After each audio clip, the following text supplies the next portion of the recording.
Bonjour à vous tous.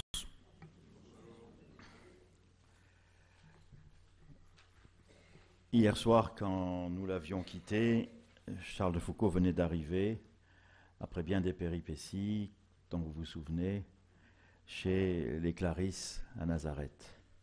C'était le 10 mars 1897, il avait 39 ans.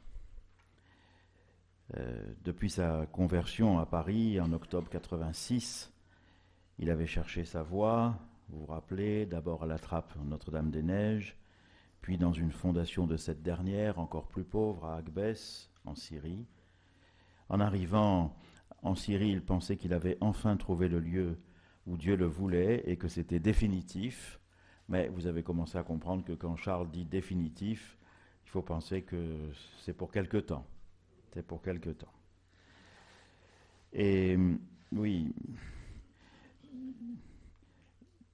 en explorateur qu'il était, il restera toujours quelqu'un qui ne se satisfait pas du définitif. C'est pas simplement à cause des événements. C'est aussi la tournure de son âme qui est comme ça. Saint Augustin disait « Cherchons comme cherchent ceux qui doivent trouver, et trouvons comme trouvent ceux qui doivent chercher encore. » Voilà, c'est la vérité. Si tu crois que tu l'as trouvé et que donc tu ne le cherches plus, alors tu perds même ce que tu croyais avoir trouvé. C'est cette dynamique qui habite très profondément Charles. Alors, à Nazareth, au début, tout va bien, si je puis dire. Les premiers temps, il est tout heureux, comme je vous le disais hier soir, mais malheureusement, là aussi, ça ne va pas durer.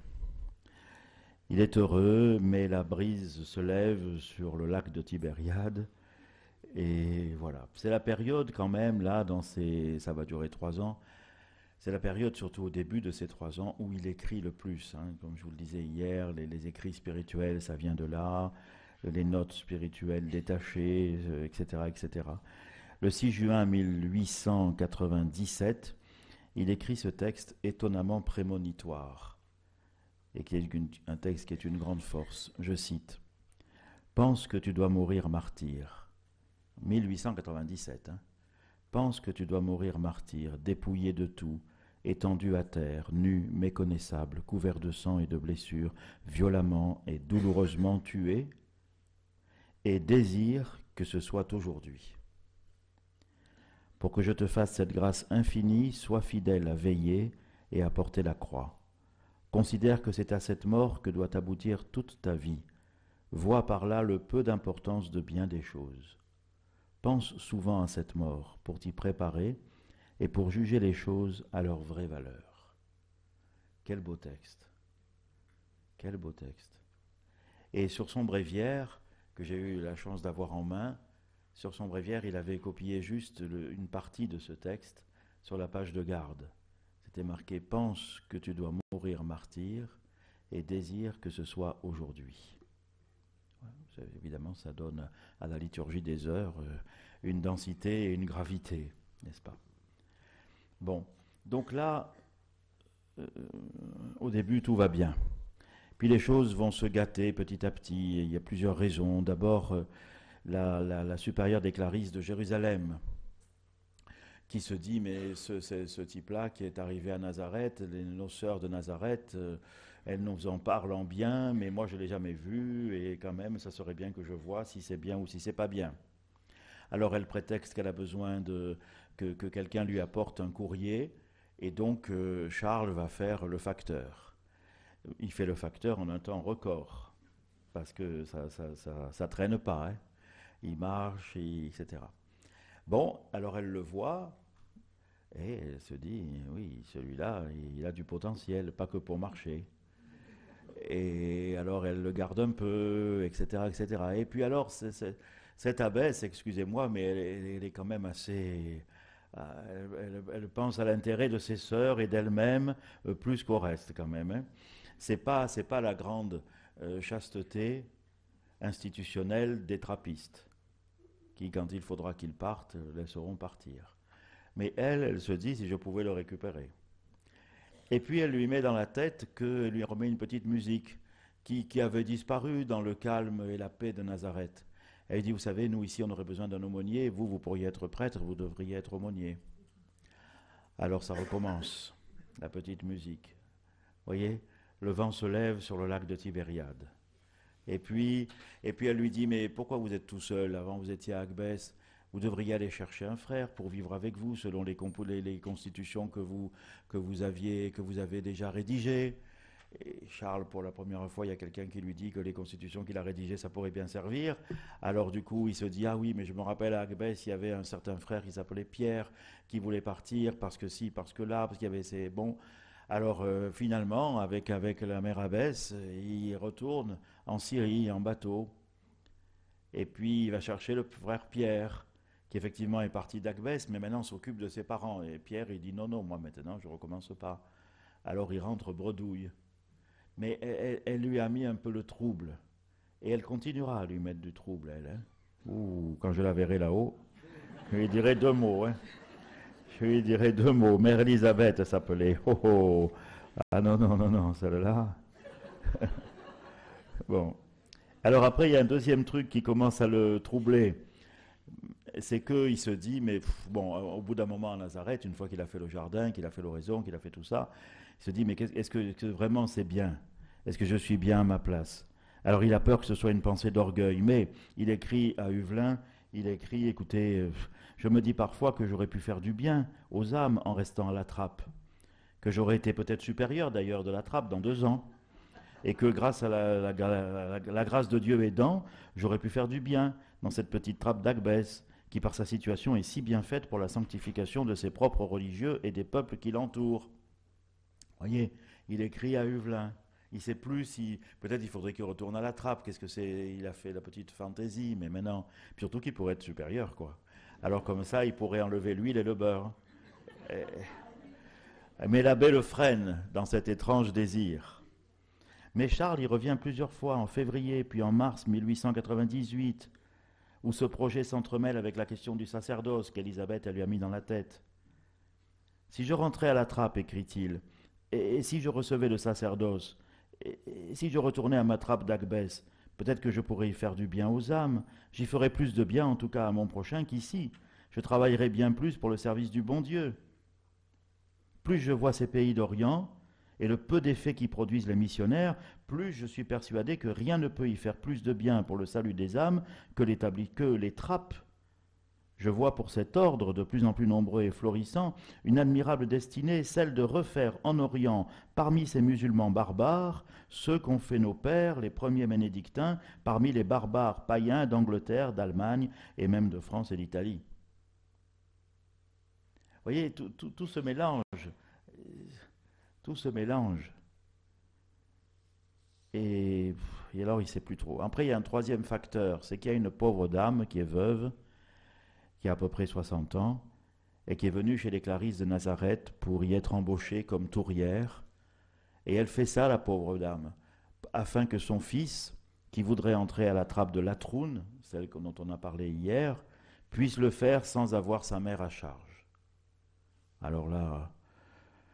Parce qu'en plus, les 2 sœurs sont les 2 sœurs du fils, donc les deux filles de la mère, si je puis dire, sont déjà entrées au couvent en France. Alors Charles, ça le touche, ça.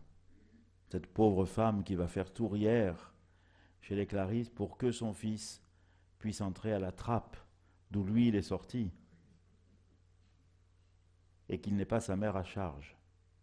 Alors il se dit que peut-être que pour que tout s'arrange, il suffirait que cette pauvre femme soit placée comme pensionnaire à l'hospice tenu à Jérusalem par les sœurs de Saint-Vincent de Paul, et que lui, puisqu'il a les compétences pour être infirmier, moi j'aurais pas trop aimé qu'il s'occupe de moi, hein, puisse se vendre quelque part pour payer la pension de cette veuve, et que comme ça son fils pourrait entrer le cœur libre à la trappe. C'est une bonne idée. Alors il écrit à l'abbé Huvelin. Il lui dit, c'est peut-être une tentation, j'en sais rien, mais après tout, je ne sers pas à grand-chose chez les Clarisses, et c'est un bien grand luxe de n'avoir pas à gagner sa vie. Mais l'abbé Huvelin résiste. Et puis peu à peu, la tentation s'évanouit, d'autant que la veuve en question semble quelques mois plus tard avoir trouvé une autre solution. La tempête est passée. Mais voilà qu'arrive une quatrième brise qui agite les vagues sur le lac calme de Tibériade. En avril 1900, un certain monsieur Landel, lui qui est agent d'affaires de la custodie franciscaine, lui signale que le mont des Béatitudes est à acheter, enfin à vendre quoi. Enfin, il est à vendre, donc on pourrait l'acheter. Et quand même pour 12 000 ou 13 000 francs. Et il y a d'autres choses qui sont à vendre, mais Charles se dit que, bon, lui, c'est pas grave, ça, de toute façon, il a la banque. Il a la banque familiale de la cousine, de la sœur et de tout ça. Et donc, il se dit qu'il pourrait l'acheter, comme ça, au moins, il l'arracherait aux mains des Turcs. Et il pourrait l'acquérir. Et ensuite, il pourrait le remettre aux mains des franciscains. Et puis, puisque tout s'agite, il pourrait peut-être devenir prêtre ermite, qui habiterait là et qui serait chapelain du mont des Béatitudes. Après tout, voilà que ça réglerait plusieurs choses. Et alors, il faudrait juste que quelqu'un veuille bien l'ordonner. Mais par exemple, ça pourrait être le cardinal Richard, archevêque de Paris. Alors il écrit, mais cette dernière affaire va déclencher un trouble tenace dans sa relation avec l'abbé Huvelin. Parce que Huvelin, et c'est ça qui va entraîner son départ de Terre Sainte. Parce que Huvelin résiste. Il écrit à la cousine Marie de Bondy, il lui dit « J'ai reçu 3 lettres hier de votre cousin. » Parce que, vous voyez, le vent s'est tellement levé qu'il s'excite, le pauvre Charles. 3 lettres. Il m'a envoyé sa règle, à laquelle il travaille depuis 7 ans. Il veut venir à Paris pour se mettre à la disposition du cardinal Richard pour qu'il l'ordonne prêtre. Tout le contraire de ce que je lui ai demandé. Mais, dit Huvelin qui le connaît bien, le boulet est lancé, qu'est-ce qui l'arrêtera ? Empêtré dans cette affaire, déjà trop engagé pour pouvoir renoncer, Charles persiste malgré les conseils de l'abbé, parce que les autres évidemment ils voient les sous, malgré les conseils de l'abbé, il se propose de faire une tournée en France afin de quêter pour ce projet. Alors Huvelin lui écrit, c'est le 4 mai 1900, « Mon cher enfant, je ne vous ai pas écrit parce qu'il a mis du temps à répondre, parce que je ne voyais pas la volonté de Dieu. Provisoirement, je pensais que vous deviez rester à Nazareth. J'étais en face de 2 pensées qui me semblaient contradictoires. Vous consacrer à cette pauvre femme, la veuve de tout à l'heure, ou bien acheter le mont des Béatitudes, et peut-être vous y établir. Votre lettre d'aujourd'hui me décide, mon enfant, c'est non. Restez à Nazareth.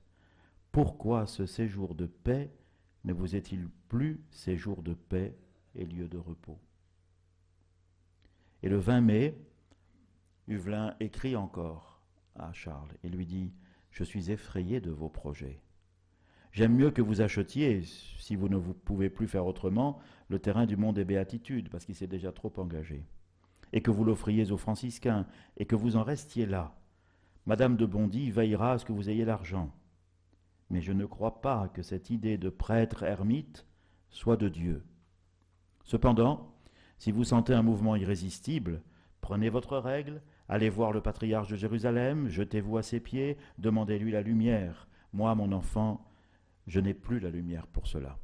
Je ne vois que des objections, et je crains l'amour-propre sous votre dévouement et sous votre piété. Votre cousine est bien troublée, et moi aussi, si vous pouvez, reculer. » Mais Charles ne peut plus reculer. Le jour de la fête du Sacré-Cœur, le 22 juin 1900, il va voir le patriarche de Jérusalem, Monseigneur Piavi, qui le reçoit assez froidement. Du coup, il ne réitère pas sa demande, malgré les conseils qu'on lui donne en ce sens. Il rentre à Nazareth, de plus en plus perturbé par ces dernières fluctuations. Après quelques semaines, il décide de rentrer en France. Le 1er août, il est de retour à Jérusalem, puis s'embarque le 8 août à Jaffa, pour Marseille, où il arrive le 16. Installé sur le pont des 4e classes du paquebot, il n'emporte avec lui que son bréviaire et un peu de nourriture au fond d'un vieux panier.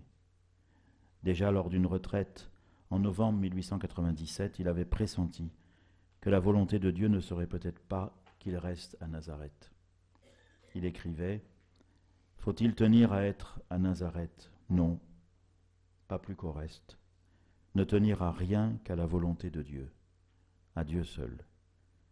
Je dois trouver que c'est une grande grâce d'habiter Nazareth.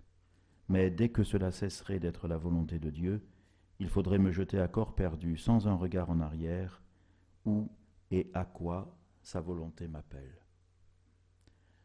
1897, et c'est ce qu'il est en train de vivre. Mais l'avoir pressenti n'empêche pas que ce soit douloureux. Surtout qu'après tout ça, il rentre avec rien. Son bréviaire, un petit peu de provision et une question, où Dieu le veut-il donc ? Vous voyez comme cet homme est fait pour aujourd'hui. Nous qui voyons tant de jeunes se demander où Dieu me veut-il donc ? À lire les lettres de catéchumènes, à rencontrer beaucoup de gens. Mais où Dieu me veut-il donc ? Je dis oui, mais je ne sais pas où. Dès son arrivée à Marseille, il monte à la Sainte-Baume, confier sa peine et sa détresse à Marie-Madeleine, sa sainte de prédilection. Le père Vessière l'accueille à la grotte. Père Vessière, je viens d'ailleurs comme métropolitain d'engager la cause de béatification. C'est une rencontre, enfin si je me mets à Vessière, on est encore cet après-midi, donc je dis rien. Mais c'est un grand bonhomme. Plus tard, dans une lettre à son ami, le père Jérôme de Stawelli, il écrit « Mon premier pas en débarquant de Terre Sainte, il y a près d'1 an, a été de monter à la Sainte-Baume. » Et que Marie-Madeleine nous apprenne l'amour, nous apprenne à nous perdre totalement en Jésus, être perdu pour tout ce qui n'est pas lui. Bon. D'ailleurs, on sait aussi que c'est lors d'une retraite à la Sainte-Baume, le 26 juillet 1946, que la petite sœur Magdeleine recevra aussi l'appel à être témoin du Christ. Mais ça, ma sœur, vous en parleriez mieux que moi. Pour l'instant, Charles, après avoir consulté sa chère sainte de la grotte, file à Paris pour rencontrer l'abbé Huvelin. Bon, c'est là qu'il est très mal, il est très mal. Alors l'abbé Huvelin lui donne ce conseil, lui dit écoutez, retournez à Notre-Dame-des-Neiges, allez voir l'évêque de Viviers, et puisque ça dépend de Viviers, et puis voyez si vous pouvez devenir prêtre. Et puis après vous verrez, puisque ce désir-là, au moins, il a grandi en vous. C'est ce qu'il fait. Il retourne à Notre-Dame-des-Neiges, il n'est plus trappiste, mais il reprend son nom de frère Marie Albéric avec beaucoup de joie. Et là, il va passer presque 1 an là, et ça va être pour le coup un temps de repos pour lui.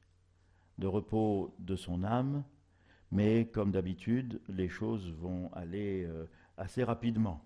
On ne dort pas, quoi. On se repose, mais on ne dort pas.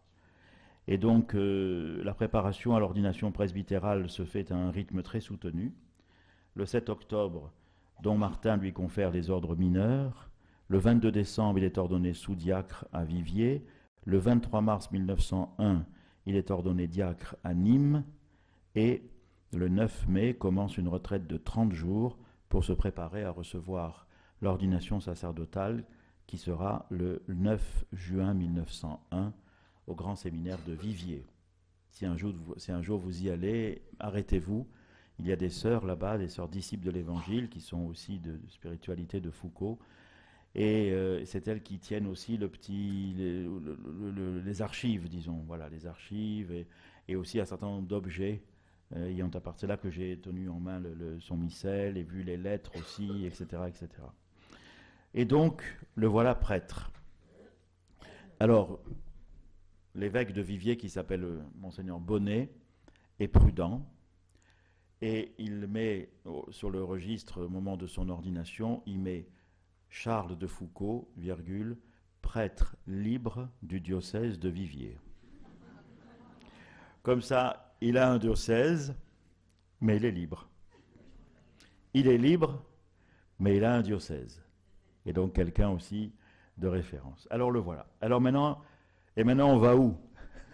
Comme dit le film. Et maintenant on va où? Ça recommence pour lui. Ça recommence.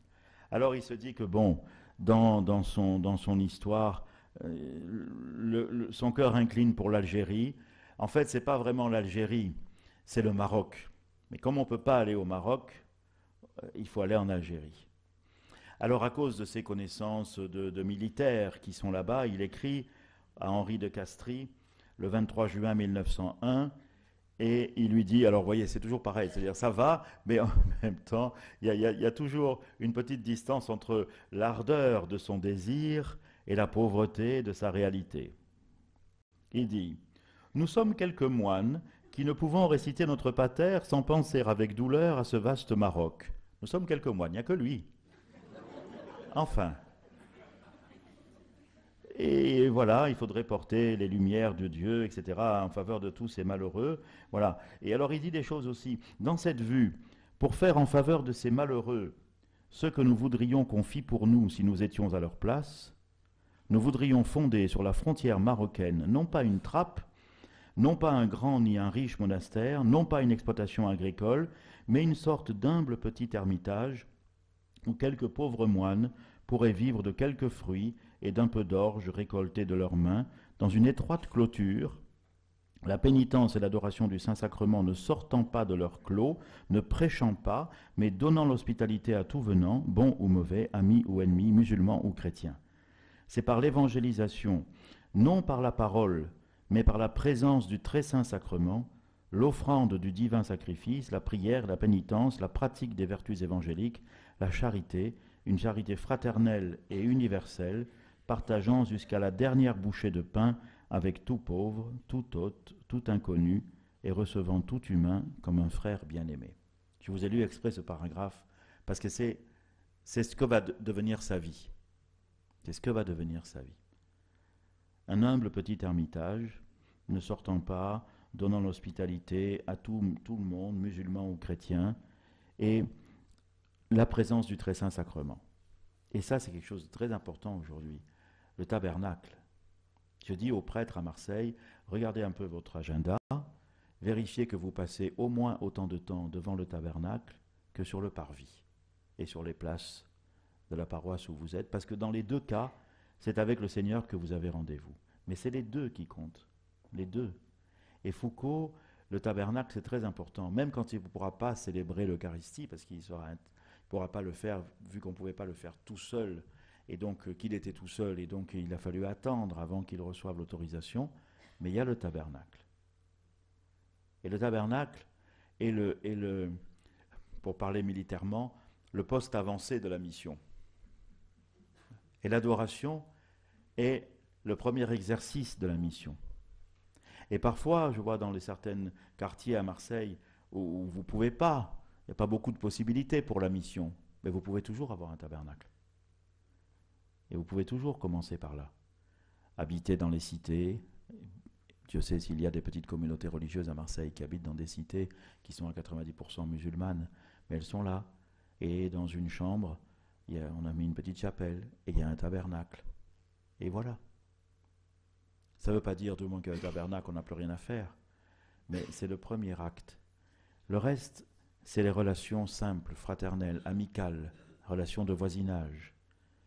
Et le reste, c'est Dieu qui le fait. Bon, dans cette lettre, il y a tout le projet, et en même temps, il n'y a pas grand-chose qui va se réaliser comme ça. Parce que, en question tranquillité, silence, et tout ça, eh bien on est loin du compte. Il s'installe donc là, de Castries lui indique Beni Abbès. Évidemment, il faudrait acheter un terrain. C'est pas grave, la cousine paiera. La cousine paye. Et donc, il a le terrain, il construit, il arrange, il dessine. Vous voyez, vous avez la végétation là. Voilà. Il arrange les choses. On appelle la maison la fraternité. Tout va très bien. Il dit, je sens revenir l'élan de la jeunesse. À Beni Abbès, je suis actuellement seul. Mais il y en a d'autres qui viendront, bien sûr. Mais je suis actuellement seul. À 400 km est le prêtre le plus proche. 400 km, c'est pire que... C'est plus grand. Hein. À 400 km. Voilà. Je serai bien ému la première fois que j'élèverai la Sainte Hostie, que je donnerai la bénédiction du Saint-Sacrement. En ces lieux où, depuis 19 siècles qu'il est descendu dans la crèche, Jésus n'est pas encore allé corporellement. Et vous voyez, toujours faire les choses que personne n'a faites. Alors là, Jésus, il n'est même pas venu, corporellement. Donc, lui, il fait un truc que personne n'a fait. Donc ça le maintient toujours, vous voyez. Oh, d'ailleurs, on est tous comme ça. On a quelques trucs qui, tout au long de notre vie, nous permettent de déployer ce qu'on peut de mieux, à condition de ne pas trop rester sur la formalité de certaines choses. Bon. La Fraternité du Sacré-Cœur de Jésus. Le 1er novembre, il écrit à l'abbé Huvelin, 1901, « Mon bien-aimé Père, je viens d'arriver à Béni-Abbès, lieu de mon repos. J'espère que c'est ici, que c'est d'ici que mon âme partira pour l'autre vie. » On est en 1901. 15 ans plus tôt, à l'automne 86, il découvrait le Christ et se convertissait. 15 ans plus tard, en décembre 1916, encore plus au sud chez les Touaregs, il entrera dans la vie. Cela fera 30 ans de vie chrétienne, comme 30 ans de vie cachée, abandonnée entre les mains de Dieu, son Père. Mais les choses ne vont pas se passer aussi simplement que ce que je viens de dire. En effet, pardon, là, je crois que je suis définitivement perdu dans mes feuilles. En effet, beaucoup de gens passent. Ça fait qu'il se lève à 4h30 du matin. Ça, c'est toujours pareil, vous savez, les horaires sont très fixes. Mais ensuite, il passe la majeure partie de son temps à parler avec d'autres qui passent. Et donc, il n'a pas beaucoup de temps pour lui, mais il le prend la nuit. Enfin bref, il se débrouille. Et il est heureux quand même parce qu'il est parti vers les brebis les plus éloignées, les plus pauvres, là où Jésus d'ailleurs corporellement n'était pas encore allé, les plus perdus du troupeau du Seigneur. Le Seigneur qui était venu le chercher au Maroc, au temps de son exploration, l'attendait là, pour y vivre là-bas la vie de Nazareth et porter aux pauvres du Sahara les trésors de l'Évangile. En fait, à Béni-Abbès, il découvre que sa vocation, c'est pas tant d'être ermite que pasteur. C'est un mélange des deux. C'est un mélange des deux. Parfois, on dit l'ermite du Sahara, mais c'est pas tout à fait vrai. C'est pas quelqu'un qui vit en ermite. Il est pasteur. Et donc, il est touché par les gens qu'il côtoie, et voilà. Mais il dit, pour avoir une idée juste de ma vie, il faut savoir que l'on frappe à ma porte au moins 10 fois par heure. Et plutôt plus que moins. Des pauvres, des malades, des passants, de sorte qu'avec beaucoup de paix, j'ai aussi beaucoup de mouvement. Nous, on croit que Béni-Abbès, il n'y a rien. Mais c'est pas ça. C'est pas ça. De 4h30 du matin à 8h30 du soir, je ne cesse de parler et de voir du monde. Heureusement qu'il avait de longues cures de silence auparavant. Mais cette vie en plein vent ne lui déplaît pas, puisqu'il est avec Jésus et auprès des pauvres, devant le tabernacle et avec eux. Alors là, il y a beaucoup d'intuitions qu'il va développer, j'en ai déjà dit quelques-unes, l'Eucharistie, le cœur de Jésus, la présence, l'accueil. C'est un homme de relation. Il est soucieux du bien des âmes des militaires.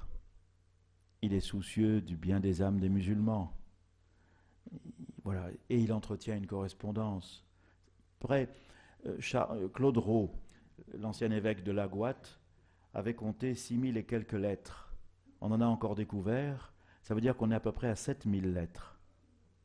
Et ce n'est pas des SMS, ni des cartes postales.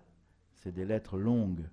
Et là, c'est beau, cette activité épistolaire de Foucault, parce que dans une lettre, on dit pas tout à fait la même chose selon le destinataire. On lui raconte les choses, mais de telle façon que, d'après ce qu'on sait de lui, les choses qu'on lui raconte vont lui être utiles. Et puis on livre aussi une partie de relecture personnelle de ce qui nous est arrivé. Et pas à tous pareil. Non pas parce qu'on voudrait cacher des choses aux uns ou aux autres, mais parce que l'acte épistolaire chez Foucault est mûri par la prière pour la personne à qui il écrit. c'est la prière qui enfante la lettre. Et l'écriture de la lettre est un accouchement du travail de l'Esprit Saint dans la prière de celui qui va écrire. Et cette activité est pastorale du coup pour lui. Ce n'est pas juste une activité épistolaire pour passer le temps. C'est pastoral, d'ailleurs ça lui prend beaucoup de temps. Mais c'est pastoral. De même, traduire, écrire un dictionnaire, comme je vous le disais hier, de la langue touareg, c'est aussi pastoral. C'est pas juste pour... voilà. Mais c'est pour pouvoir faire grandir aussi et connaître lui-même et accueillir en lui-même la beauté de la culture de ce peuple et pouvoir la traduire. Donc c'est un pasteur, c'est un pasteur. Après, il y a des intuitions et puis il y a des tâtonnements. Des tâtonnements, parce que c'est toujours pareil, c'est la vitesse pour lui qui lui fait voilà. Alors maintenant, il veut racheter tous les esclaves. Et il s'indigne, c'est magnifique d'ailleurs ces lettres, il s'indigne de ce système de l'esclavage que la colonisation ne se presse pas d'abolir, parce que c'est bien utile. Alors il rachète des esclaves, il fait ce qu'il peut, avec la banque, hein. Mais bon, il fait. Et puis après, il tâtonne un peu parce que, évidemment, une fois qu'ils sont là et tout ça, et maintenant, s'ils devenaient chrétiens, ce serait encore mieux. Alors il va vite, un peu trop vite. Il y en a qui l'a baptisé et qui, 1 an ou 2 ans plus tard, ont tout abandonné parce qu'il est allé un peu vite. Mais il tâtonne aussi par rapport à la relation avec l'islam, mais c'est normal. Il ne sait pas trop exactement où mettre le curseur. Mais ça vient, ses intuitions l'emportent sur ses tâtonnements. Et là aussi, c'est une leçon pour aujourd'hui. Il ne faut pas hésiter à tâtonner, à condition de relire avec d'autres. Mais il ne faut pas hésiter à tâtonner. Celui qui ne se trompe jamais, c'est qu'il ne cherche plus rien. Donc il fait tout ça. Et bon, je passe là, parce que c'est assez complexe, sur ensuite ce qui va le faire descendre à Tamanrasset. Mais vous voyez, il y a 15 ans, hein, voilà, il y a de 1901 à 1916. Beni Abbès, puis Tamanrasset, le lien avec les militaires aussi, qui est très important, surtout pour la Périne. Et donc, voilà, donc c'est une période de sa vie où on le sent déployer tout ce que je vous ai raconté jusqu'à présent. Et l'Esprit Saint l'aide aussi. Par exemple, la Périne lui parle d'une femme touareg qui, en 1881, lors du massacre de la mission Flatters, s'était opposée à ce qu'on achève les blessés français.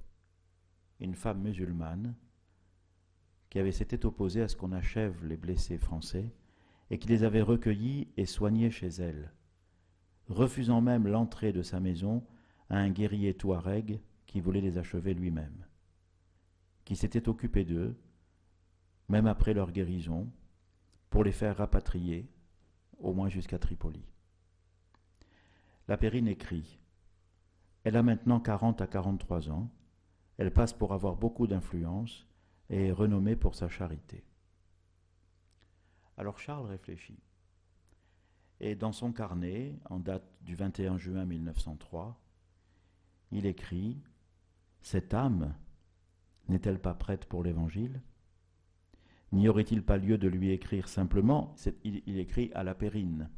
Enfin, il écrit dans son carnet et ensuite, ce sera une lettre à la Périne. Il s'interroge.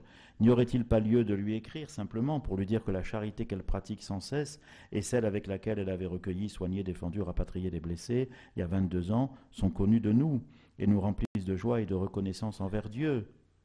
Alors après, il fait un brouillon de lettre pour que la Périne lui envoie. C'est Charles, hein ? C'est Charles. Nous vous écrivons cette lettre, madame, pour vous dire que chez les chrétiens, tous les religieux et religieuses qui entendront parler de vous, vous béniront, loueront Dieu de vos vertus et le prieront de vous combler de grâce en ce monde et de gloire dans le ciel.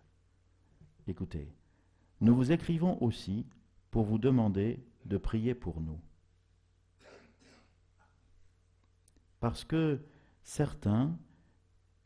nous sommes certains que Dieu, qui a mis dans votre cœur une si ferme volonté de l'aimer et de le servir, écoute les prières que vous lui adressez. Nous vous supplions de le prier pour nous et pour tous les hommes, afin que tous nous l'aimions et lui obéissions de toute notre âme. À lui gloire, bénédiction, honneur, louange pour toujours. Il se dit, je vais envoyer ça, ce brouillon-là, je vais l'envoyer pour qu'il puisse écrire à cette dame. Vous voyez l'intuition. Nous vous demandons de prier pour vous. Je ne suis pas sûr qu'avant lui, il y ait beaucoup de gens qui aient fait ça. Nous vous demandons de prier pour nous. Et longtemps après, je vous le disais hier, en 1986, le pape Jean-Paul II dira « Toute prière authentique est inspirée par l'Esprit Saint ». Et dans Dominum et Vivificantem, quelques mois avant de convoquer la rencontre d'Assise. Et on se souvient de cette prière musulmane au Maroc qui l'avait tant intrigué. Voilà. À la fin de cette même année, au mois de juin 1903, comprenant que le Maroc restera fermé pour longtemps, Charles s'ouvre à la Périne de son désir d'aller chez les Touaregs. Peut-être que cette femme, d'ailleurs, dans le mystérieux dessein de Dieu, a-t-elle obtenu dans sa prière que la rencontre ait lieu entre son peuple et cet homme de Dieu. Qui pourrait le dire? Qui pourra dire par quel canot passe la grâce? Donc il écrit pour demander l'autorisation toujours à Huvelin, mais ça tarde, et la Périne dit si on ne part pas dans les semaines qui viennent, là on ne partira pas. Bon alors puisque Huvelin n'a pas répondu, et que la Périne est pressée, et que lui il aimerait bien, alors il dit on y va. Et il écrit on y va, c'est pas par manque d'obéissance, mais c'est parce que la plus parfaite obéissance, et cela fait partie de sa perfection, compte dans certains cas de l'initiative. À bon entendeur, salut, n'est-ce pas? Voilà, donc il y va, et après ce sont les années à Tamanrasset qu'on connaît davantage, sur lesquelles je ne m'étendrai pas, parce que je dois regarder l'heure aussi. À quelle heure doit-on finir? Il reste quoi, 5 minutes, À 10h30. Ah ben ça va alors, on a le temps. Alors donc, à Tamanrasset, avec tout le travail que j'ai déjà décrit, le travail de connaissance de la langue, de rapprochement, et bien enfin là maintenant il sait que c'est là, dans le Hogar, que Dieu l'avait envoyé vivre Nazareth. Voilà, c'est que Nazareth peut être partout. Et j'attire votre attention encore une fois sur la sagesse de l'abbé Huvelin. Un bon directeur. L'abbé Huvelin s'est pas mis au travers. Sauf de temps en temps quand il sentait qu'il était en difficulté ou que c'était risqué pour lui. Là, il lui a conseillé. Mais l'abbé Huvelin écrivait lui-même, un bon directeur ne se met pas ni devant ni au milieu, il est toujours derrière. Il conseille, mais il est derrière. Et donc là, l'abbé Huvelin, qui l'a aidé à se simplifier, à se supporter lui-même, à assagir sa fougue, pour que prenne toute sa place en lui une autre impulsion, venant de Dieu, un désir irrésistible, une force invincible, qu'Huvelin lui a appris à discerner et à laquelle il lui a demandé d'obéir, de cette obéissance qui suscite l'initiative. Souvent, Huvelin lui dit, obéissez à cette intuition profonde, pas n'importe comment, mais obéissez à cette intuition profonde, ce que le Seigneur veut de vous. Évidemment, c'est difficile à discerner, mais voilà. Et Huvelin, lui, et c'est pas d'un seul coup, c'est pas la première fois où il y en parle, il le fait poireauter 2 ans, 3 ans s'il faut, mais il n'éteint pas en lui l'étincelle qui révèle le désir que Dieu a pour lui. Mais il l'aide à le comprendre et à se simplifier pour faire la place à ça. D'ailleurs, si un jour on demande qu'est-ce que c'est la vie spirituelle, en quoi ça consiste, il me semble qu'on peut répondre, la vie spirituelle consiste en un travail de simplification. J'ai souvent médité sur ces phrases de Saint Grégoire de Nice, qui, pour décrire aussi la vie spirituelle, disait « Regardez comment fait un sculpteur. Il prend un bloc de bois ou un bloc de pierre, et lui, il a l'intuition de ce qu'il pourrait faire dans ce bloc. Mais comment va-t-il le faire? jamais en ajoutant des choses, mais en retranchant. C'est ainsi qu'avec son petit marteau, il va retrancher du bois, de la pierre, pour donner à ce bloc la forme que son cœur y avait vue. Et la vie spirituelle, c'est ça. Avec le marteau de l'amour, Dieu sculpte en nous l'image de son Fils, non pas en ajoutant des choses, mais en enlevant. Et c'est pour ça que la vie spirituelle est un travail de simplification, de dépossession, pour que prenne en nous toute sa place l'image du Christ que Dieu confie à notre visage. Donner visage à cette image. Et un visage est toujours particulier. Il n'y a pas deux visages identiques. Et donc chacun, c'est le jour, parce que c'est la transfiguration, et que le visage était tout resplendissant. Mais c'est le jour. Mais chacun doit donner visage au message de l'Évangile, à l'image du Christ. Et voilà ce que fait Huvelin. Et pour, vraiment, je pense que, je ne sais pas où on en est, mais j'aimerais bien que la cause de béatification d'Huvelin soit introduite. Parce qu'on n'aurait pas eu Foucault s'il n'y avait pas eu Huvelin.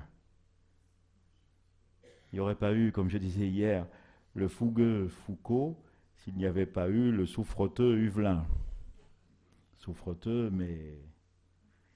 mais habité par le Christ et instruit. Donc, il part à Béni Abbès puisqu'il fallait de l'initiative. Un compagnon vient le rejoindre en novembre 1906, frère Michel, qui était breton et qui a reçu l'autorisation d'aller le rejoindre. Bon, ça n'a pas duré. Au bout de quelques mois, le type, il n'en pouvait plus. Et donc, il est reparti. Désormais seul. Alors, c'est là qu'il est seul. Et à Béni Abbès encore, mais à Tamanrasset, il est seul. Et il ne peut plus célébrer la messe car l'autorisation qu'il a demandée n'a pas encore été accordée. Il accepte d'accompagner des missions militaires à droite, à gauche, connaître le pays, puis lui il aime bien ça avec le crayon, repérer, etc., dessiner, explorer. Bon, mais le pays est atteint de sécheresse. En 1907, quand il y arrive, ça fait 17 mois qu'il n'a pas plu. Mais pour lui, il y a une autre sécheresse, c'est celle de ne pas pouvoir célébrer la messe. Il attendait impatiemment qu'il y ait un passant, un visiteur, un militaire, je ne sais pas quoi, qui arrive au moins pour le jour de Noël, 1907. Mais le jour de Noël, cette nuit, écrit-il, pas de messe. Jusqu'à la dernière minute, j'ai espéré qu'il viendrait quelqu'un, mais rien n'est venu. Ni un voyageur chrétien, ni un militaire, ni la permission de célébrer seul. Il y a 3 mois, plus de 3 mois que je n'ai pas reçu de lettre. Alors ça, vous voyez, c'est le pasteur qui peut plus répondre. Enfin, que la volonté du bien-aimé soit bénie en tout.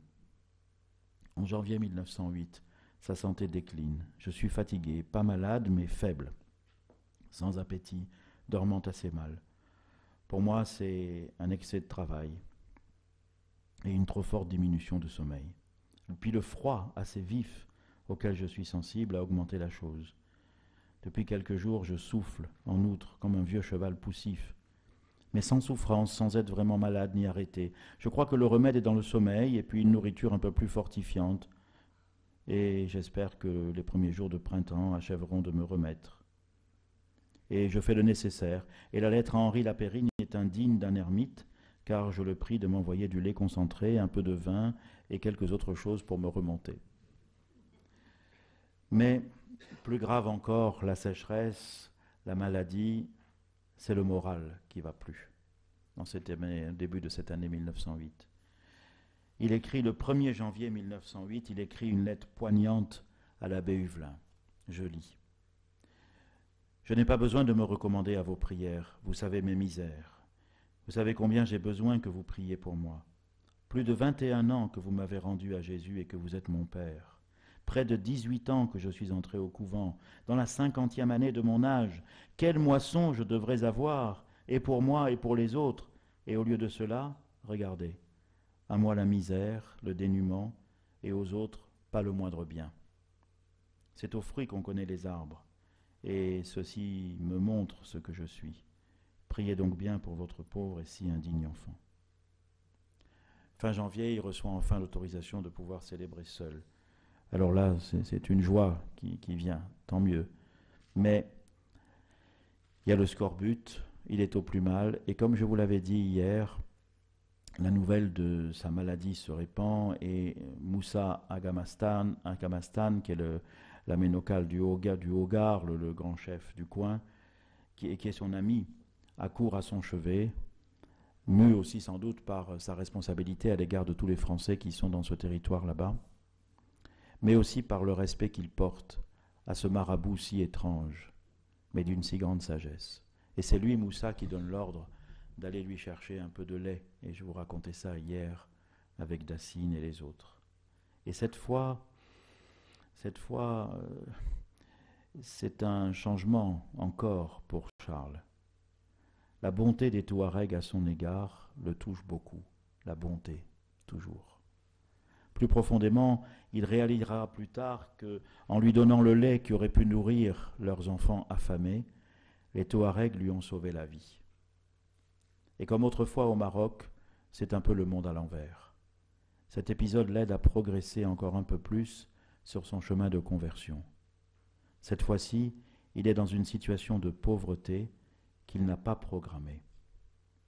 Il a fallu cet état d'anéantissement auquel l'a réduit la maladie pour que ses hôtes lui offrent quelque chose et l'abordent à égalité, note Antoine Châtelard. Voyez ? C'est une chose aussi que pour nous qui est très importante, c'est que dans la vie spirituelle, mieux vaut une pauvreté offerte qu'une prospérité satisfaite. Et parfois, en circulant, je suis inquiet des formes, parfois des communautés nouvelles, où vous avez la prospérité satisfaite. Eh, méfie-toi, méfie-toi. Et dans la vie, mieux vaut une pauvreté offerte qu'une prospérité satisfaite. Ça ne veut pas dire qu'il ne faut pas de prospérité, mais pas satisfaite. Mais pas satisfaite. Parce que la prospérité satisfaite devient vite méprisante. Et ce n'est pas non plus pour vivre dans la pauvreté, mais la pauvreté offerte. Parce qu'une pauvreté qui n'est pas offerte devient vite décourageante. Et donc c'est cet équilibre-là. Et là, c'est ce que Charles découvre là, en 1908. Bon, il a aussi l'indignation par rapport à des façons de faire de la colonisation qui ne sont pas bien, mais voilà, j'en ai parlé hier. Mon apostolat, je vous l'ai dit aussi, mon apostolat, il écrit, doit être l'apostolat de la bonté. Et vous voyez, il reprend les choses du Velin. En me voyant, on doit se dire, puisque cet homme est si bon, sa religion doit être bonne. Et si l'on demande pourquoi je suis doux et bon, je dois dire, parce que je suis le serviteur d'un bien plus bon que moi. Si vous saviez combien est bon mon maître Jésus, je voudrais être assez bon pour qu'on dise, si tel est le serviteur, comment donc est le maître. Parmi les intuitions aussi de cette dernière période de sa vie, mais qui sont très prometteuses et très valables pour aujourd'hui, voyant qu'il n'y a jamais personne qui vient pour faire le moine avec lui, ou que celui qui vient, il part. Il se dit, peut-être ce n'est pas des prêtres qu'il me faut, ni des moines. Il faut travailler avec des laïcs. Et donc il écrit, il cherche comment faire. Il écrit à son ancien évêque, enfin à son évêque plutôt, Monseigneur Bonnet de Viviers, hein, et il crée l'association des frères et sœurs du Sacré-Cœur de Jésus, et ouvrant à des laïcs. Les choses pendant ses voyages en France, il va faire 3 voyages en France. 1911, 1913 et 1915, je crois. Je n'ai plus les dates. Et pendant ces voyages en France, il va exprès aller surtout à Lyon pour rencontrer un certain nombre de personnes laïques qui peuvent l'aider. Puis il y a aussi des prêtres aussi qui l'aident pour cela.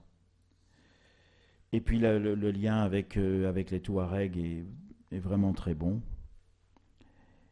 Mais il lui manque toujours évidemment des personnes qui viennent, prêtres ou laïcs. Il ne comprend pas que des âmes ardentes ne soient pas tentées comme la sienne de venir travailler dans cet immense champ à défricher afin de le préparer pour la moisson. Et les chrétiens qui, ni en France, ni en Algérie, ne s'intéressent à l'annonce de la foi aux musulmans. Ça alors, ça le déprime.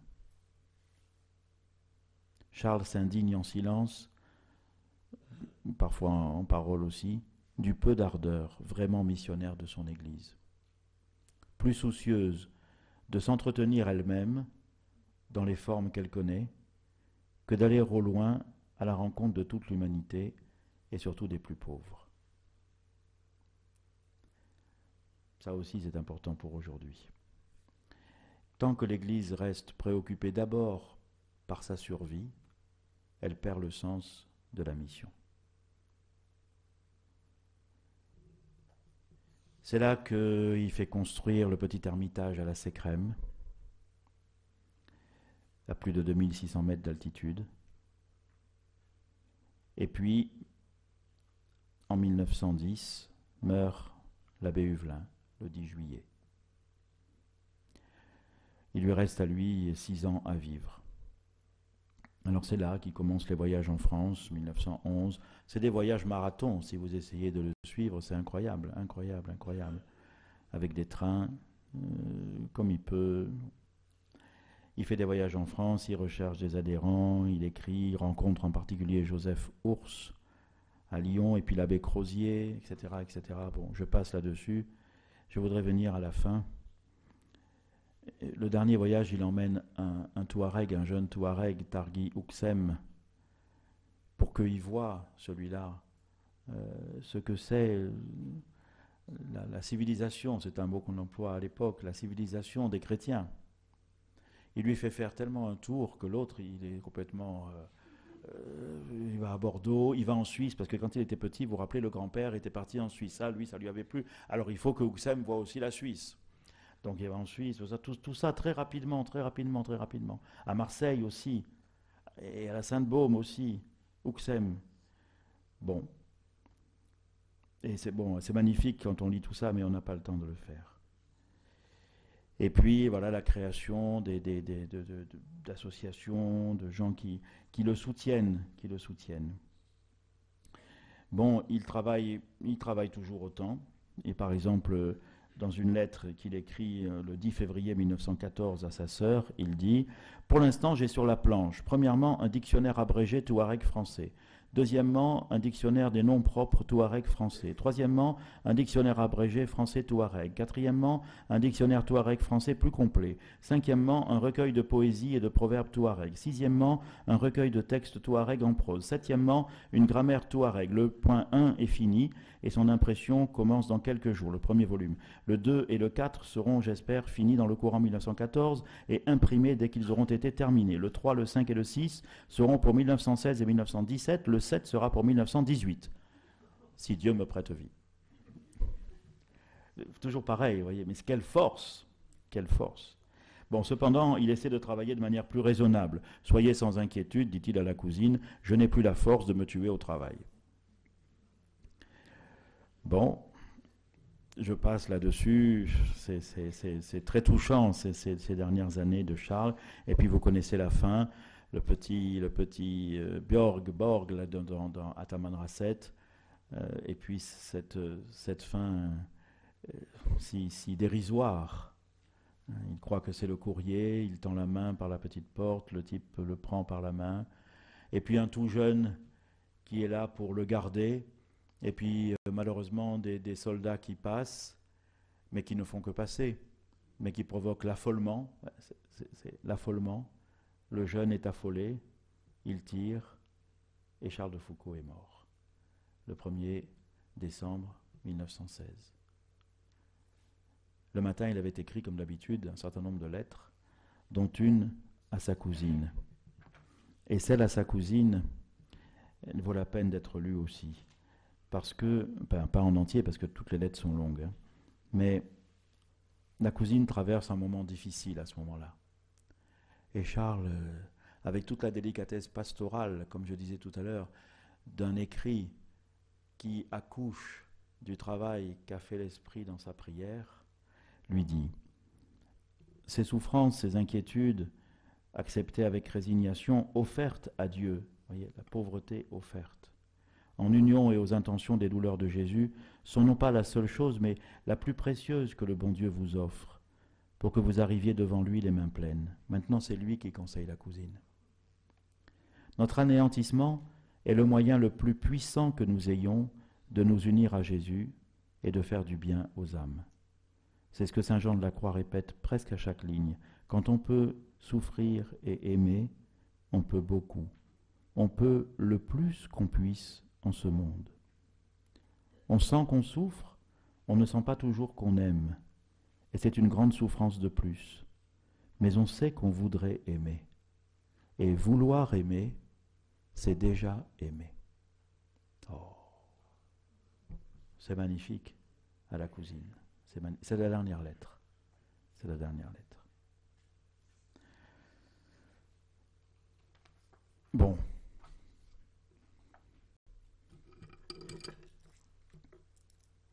Pour conclure. C'est une vie extraordinaire, vous l'avez compris. Et c'est un cadeau de Dieu pour notre Église, vous l'avez compris, sous bien des aspects. Parce que c'est un homme qui a cherché avec fougue, en y mettant tout ce qu'il pouvait, la volonté de Dieu. Et que, par certains côtés, aujourd'hui, beaucoup de gens sont aussi travaillés par ce désir de Dieu, ce désir de le chercher. Et là, il est un modèle, quelqu'un qui a eu une vie faite de beaucoup de choses, avec une force intérieure et tout ça. Donc, il est un cadeau pour aujourd'hui parce que, au moment où des catéchumènes arrivent, au moment où la situation internationale fait que beaucoup de gens sont en recherche, au moment où le rythme de la société, les valeurs qui sont là, font que beaucoup n'ont pas de sens ni de repère, Charles de Foucauld est d'actualité. Et c'est un cadeau de Dieu. C'est aussi un cadeau de Dieu parce qu'il a en lui ce désir d'être missionnaire, mais pas n'importe comment, dans la bonté. Et que la bonté que Huvelin lui avait apprise lui dicte la façon dont il faut aimer le monde comme Dieu l'aime. Dieu a tant aimé le monde qu'il a donné son propre Fils. Et aimer le monde comme Dieu l'aime, c'est jamais brutal. C'est l'aimer avec une aversion pour les péchés et une miséricorde pour les pécheurs. C'est l'aimer en respectant ce que l'Esprit Saint a déjà fait germer dans le cœur et aussi dans la culture, les poésies, la prose d'un peuple.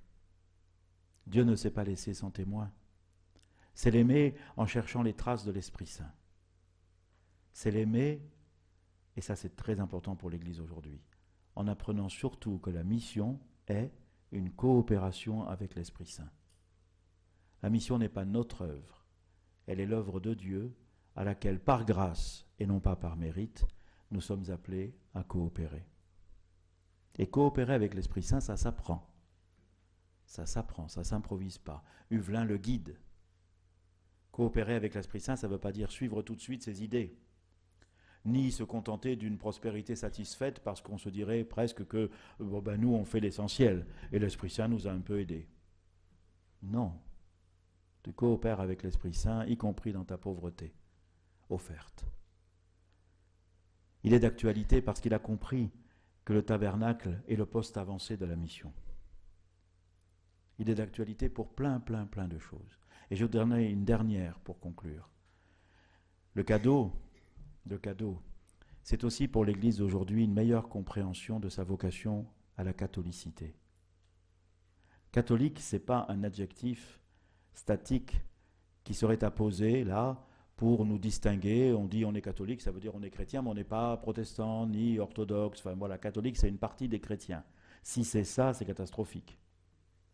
Parce que la catholicité, c'est une des quatre notes du credo.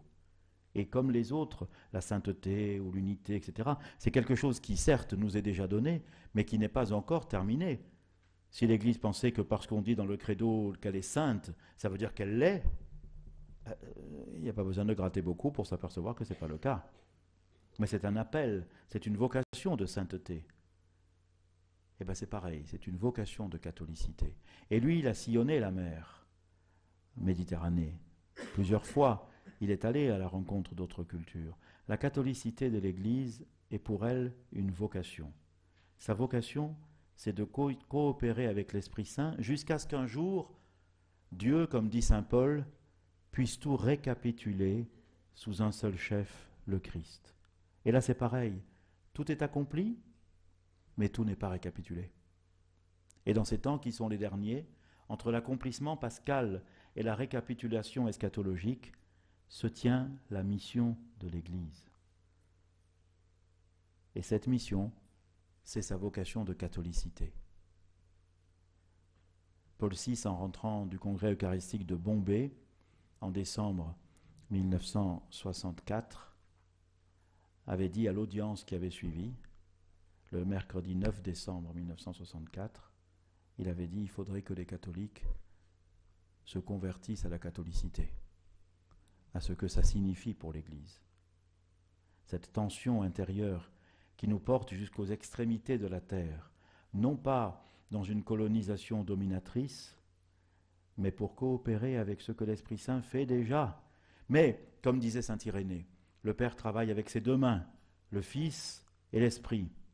Nous sommes des témoins du Fils qui coopérons avec l'Esprit. L'Esprit peut faire tout sans nous, sauf le fait que nous soyons témoins du Fils. Voyez, relisez Acte 10, quand Pierre va chez Corneille. C'est l'Esprit Saint, c'est pas Pierre, c'est l'Esprit Saint qui de l'intérieur a préparé la serrure du cœur de Corneille pour que quand le témoin du Fils, qu'est Pierre, se présente à lui, eh bien la clé, puisque Saint-Pierre elle a toujours la clé ouvre. Mais si Saint-Pierre se dit « moi j'arrive, j'ai la clé, hein, j'ouvre et c'est bon », il n'a rien compris. C'est l'Esprit qui a ajusté la serrure à la clé de Saint-Pierre. C'est l'Esprit qui ajuste le cœur pour que le message des témoins du Fils puisse entrer dans le cœur de celui qui ouvre. Je me tiens à la porte et je frappe. Si tu m'ouvres ton cœur, je ferai chez toi ma demeure.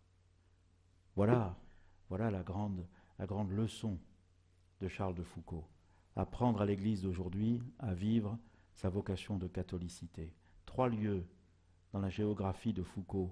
La géographie spirituelle, on a tous une géographie spirituelle, des lieux qui sont importants pour nous. 3 lieux de Terre Sainte détaillent cette attitude de catholicité. Nazareth, l'attitude de catholicité, c'est l'humilité de la proximité, de la dernière place. C'est la présence humble, mais avec les autres. Nazareth, avec, proche. Pour l'Église aujourd'hui, c'est très important. Le deuxième lieu, c'est Béthanie. Quand il s'installe chez la fameuse abbesse de Jérusalem, dont je vous ai dit tout le bien que je pensais, il écrit à la cousine en disant « de là où je suis, là, à Jérusalem, de ma cabane, je vois notre chère Béthanie. Béthanie, c'est pour le Christ le lieu de l'amitié. Lazare, Marthe, Marie, le lieu de la fraternité. La catholicité, l'attitude qui correspond à la catholicité, c'est la proximité humble de Nazareth et c'est la fraternité amicale de Béthanie. Et le troisième lieu, c'est Gethsémani. Dans la vie de Charles, combien ça compte, cette prière de Jésus à Gethsémani. Mon Père, je m'abandonne à toi. L'attitude de la catholicité, c'est une attitude de confiance en Dieu. De confiance en Dieu. Partout, où que ce soit, comme dit saint Paul, tout homme, toute femme est un frère, une sœur, pour qui le Christ est mort. Et ça, c'est ça qui fait que l'Église est catholique. Parce que tout homme, toute femme est un frère, une sœur, pour qui le Christ est mort. Et combien ça demande de conversion, cela. Voilà, chers amis, ce que je voulais vous dire. Ce cadeau que nous avons peu à peu déballé, il reste encore beaucoup de choses à découvrir, mais ça, vous le ferez. J'espère surtout vous avoir mis l'eau à la bouche et vous avoir offert un apéritif pour que vous puissiez ensuite manger par vous-même le plat de résistance. Merci. Amen.